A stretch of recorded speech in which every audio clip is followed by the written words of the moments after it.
সময় কত দ্রুত চলে যায় বলো তো। সেদিনকে দেখো ক্লিপিংটা করেছে, আজকে দেখো এতগুলো দিন হয়ে গেল। আমাদের জীবনে সবথেকে বড় লড়াই কিন্তু খুশি থাকা। মানে জীবনের মধ্যে এত দুঃখ এত কষ্ট আসবে, তার মধ্যে প্রত্যেকটা মোমেন্টে কিন্তু আমাদের খুশিটা খুঁজে নিতে হবে। তো হে এভরিওয়ান, আশা করি তোমরা সবাই খুব ভালো আছো, আমিও খুব ভালো আছি। শুধু শরীরটা আমার সাথ দিচ্ছে না, মাঝে মাঝে আপ ডাউন করছে। তো সেটা কোনো বড় ব্যাপার না, সেটাও জানি, কারণ এই টাইমটাতে তো এরকম হবেই। আর সেদিনকে আমার শরীরটা একটু ভালো ছিল, আর পাপাই আমাকে নিয়ে বেরিয়েছিল হলো একটু ডিনার ডেটে।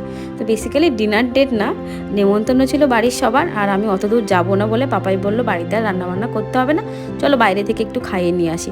তো বাইরে থেকে মানে কোথায়, আমাদের এই বাস স্ট্যান্ডের ওখানে একটা শপ আছে যেখান থেকে আমি খাই। আর সেদিনকে না আমার এত পিৎজা খেতে ইচ্ছে করছিল, মানে ক্রেভিং হচ্ছিলো বলতে পারো, খুব ইচ্ছে করছিল পিৎজা খেতে। পাপাই বললো চলো একটু পিৎজা খাইয়ে নিয়ে আসি আগে, যেহেতু সন্ধ্যেবেলায় বেরিয়েছিলাম তাই সন্ধ্যার জন্য একটুখানি পিৎজা নিয়ে নিয়েছিলাম। আর আমাকে পাপাই কোনো রকম কোনো কোল্ড ড্রিঙ্কস খেতে দেয় না, যেটুকুনি খাই একটু লুকিয়ে চুরিয়ে থামস আপটা খাই, কিন্তু আর কোনো কোল্ড ড্রিঙ্কস বা ওই জাতীয় সফট ড্রিঙ্কস আমি কিছুই খাই না। এখানে দেখো পিৎজা খাচ্ছি, আর অনেক দিন পরে পিৎজা খেয়ে খুব ভালো লাগছিলো, এত টেস্টি ছিল না পিৎজাটা। ডমিনোজ বলো পিৎজা হাট বলো, সবার থেকে আমার এখানকার পিৎজা ভালো লাগে, কারণ এখানে না ঝাল ঝাল পিৎজা বানায়। মানে একদম মনে হয় বাঙালি ঘরের যে পিৎজাগুলো হয় না, একটু ঝাল দিয়ে ক্যাপসিকাম লঙ্কা, মানে দারুণ খেতে লাগে।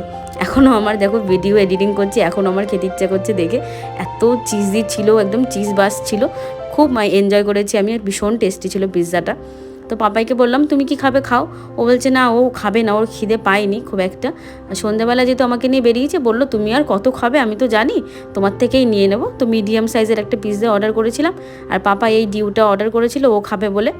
তো আমি কেচাপ টেচাপ এসব কিছুই খাই না, শুধু একটু চিলি ফ্লেক্স দিয়ে একটু ঝাল ঝাল করে খেয়েছিলাম। আর এই টাইমে না আমার প্রচণ্ড পরিমাণে ঝাল খেতে ইচ্ছা করতো, এখন যদিও আমার ঝালটা একটু কম খেতে ইচ্ছা করে।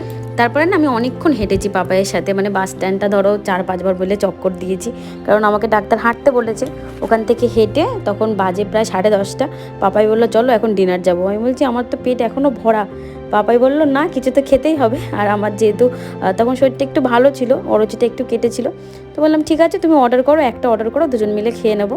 আর এখান থেকে একটা ম্যাঙ্গো শেক আমাকে কিনে দিয়েছিল, কারণ আমি তো আর থামস আপ খাবো না, ওই জন্য ম্যাঙ্গো শেক, কিন্তু এত মিষ্টি ছিল আমি খেতে পারিনি জানো, ওটা পাপাইকে দিয়ে খাইয়েছি পরে। তো আমাদের অর্ডারের মধ্যে ছিল হলো মিক্সড ফ্রাইড রাইস, আর ছিল হলো শেজওয়ান ফিশ। আমাদের অর্ডারটা না স্পেশাল করে বানাতে দেওয়া ছিল, কারণ আমি তো আজিনামোটো খাবো না, ওই জন্য পাপাই আজিনামোটো ছাড়া আমাদের জন্য বানাতে দিয়েছিল। আর খেতে কিন্তু বেশ ভালো ছিল। তো খাওয়া দাওয়ার পরে আর এখন যাচ্ছি আমরা বাড়ির দিকে। তো আজকের দিনটা খুব মজা করেছি, খুব আনন্দ করেছি, কারণ একটু বেরিয়েছি আর শরীরটাও ভালো ছিল। তো তোমাদের কেমন লেগেছে অবশ্যই কিন্তু কমেন্টে জানিও, আর এমন ব্লগ দেখতে অবশ্যই কিন্তু আমার চ্যানেলটাকে সাবস্ক্রাইব করে দিও। Thank you for watching, tata.